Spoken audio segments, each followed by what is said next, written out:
In order to break the trauma bond, you need to break through fear. The basis of the narcissist's control over you is fear. During the early stages of the relationship, when the narcissist was love bombing and mirroring you, they were also studying you.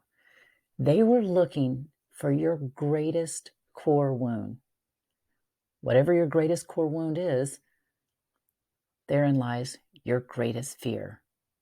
Now, some common core wounds are fear of rejection, fear of abandonment, fear of betrayal, fear of being inadequate, fear of somehow not being enough or being unworthy of love.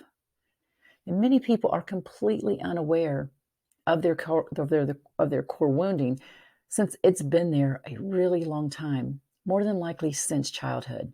So it's become a part of who we are as individuals, and unknowingly, it has dictated our choices in life.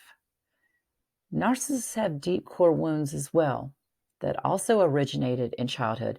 However, the narcissist does not have the self-awareness to self-reflect.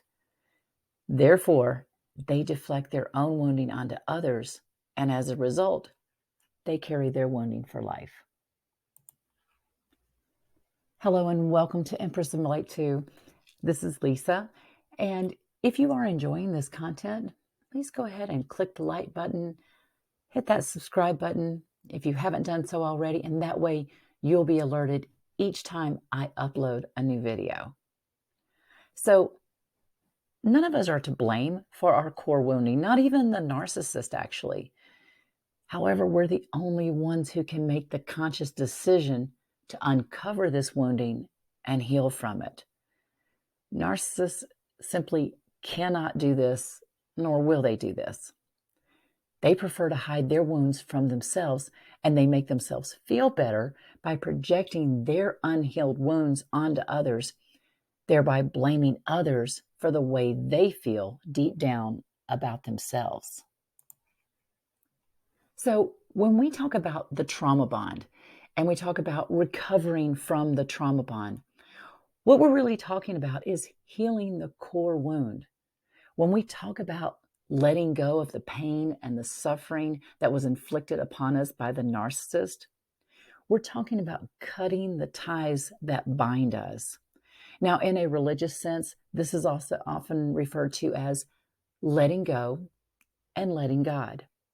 If you're putting it in more spiritual terms, this is called cutting energetic cords, and really, it's all one and the same.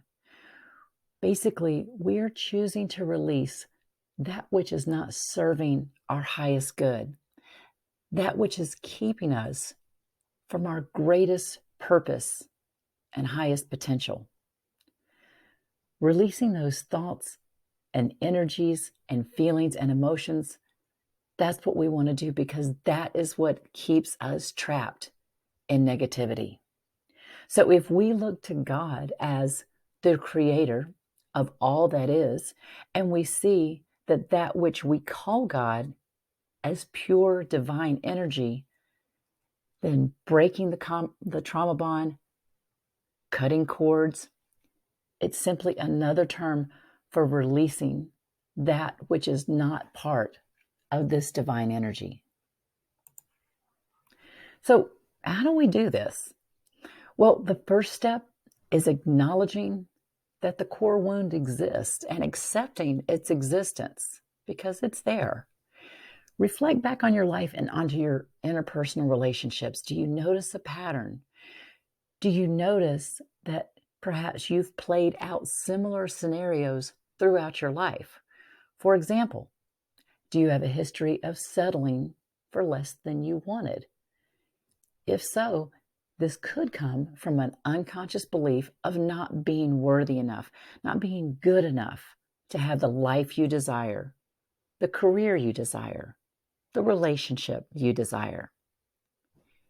Do you have a history of being a people pleaser? And if so, this likely comes from an abandonment wound. It's the fear of being rejected and abandoned if you fail to keep someone else happy.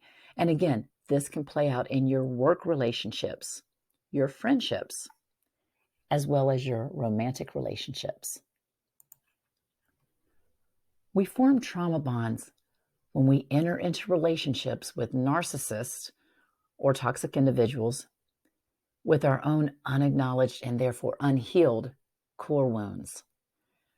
Of course, the narcissist is highly dysfunctional and wounded themselves, and typically they're completely unaware of their wounding. However, they can spot the wounding and the vulnerability in their victims. In fact, the narcissist is very likely to choose a victim whose wounding matches their own. So, for example, the narcissist who grew up feeling neglected or abandoned will actively seek out, although it will probably be unconscious, they will actively seek out someone whose core wound is abandonment.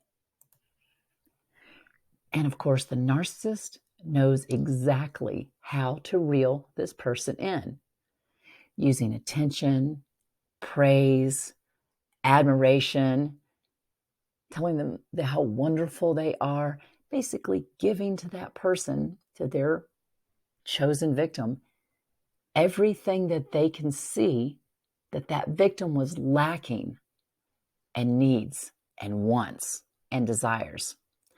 Now, of course, this is all done to make that victim feel safe and secure at first, only to later to rip that rug of security right out from under them. And that happens when the love bombing ends and the devaluation phase begins.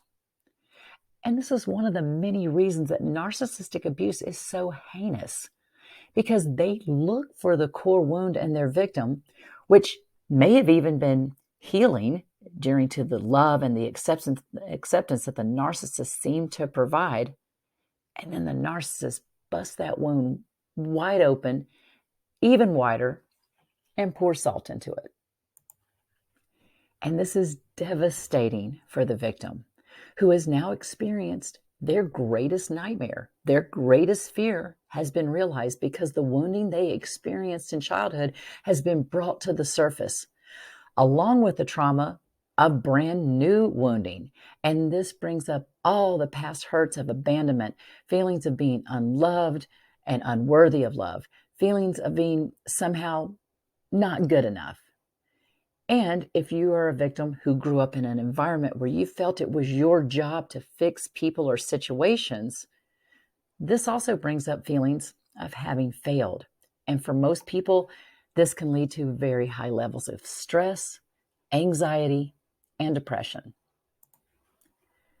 So, adding insult to injury, the victim is then subjected to the narcissist smear campaign and portrayed as the villain in the situation. And what makes this even worse is the victim is oftentimes made out to be mentally unstable. And the irony here is it's the narcissist who is unstable, because healthy, stable individuals do not seek to destroy others so they can feel better about themselves. Healing from the trauma bond is no joke. It takes time, determination, and perseverance. It requires having patience with yourself, knowing that healing is not a straight line forward, because you'll have days where you feel like you're strong and you've got this, followed by days of feeling crippling despair where it feels like life will just never get better. However, I can promise you this: if you dedicate yourself to your healing and your recovery, it will eventually happen. So when those thoughts and feelings arise that make you doubt your own ability to heal, ask yourself, where are these thoughts coming from? Are these my true feelings? Or am I replaying the disempowering words of others? And what can I do right now in this moment to feel better? Now, if you need support with this, I do offer private one-on-one sessions to assist you in this journey, and you can email me for session information and request. And survivors, it is my sincere desire to see you all not only heal and recover, but also to flourish and thrive and live your best life ever.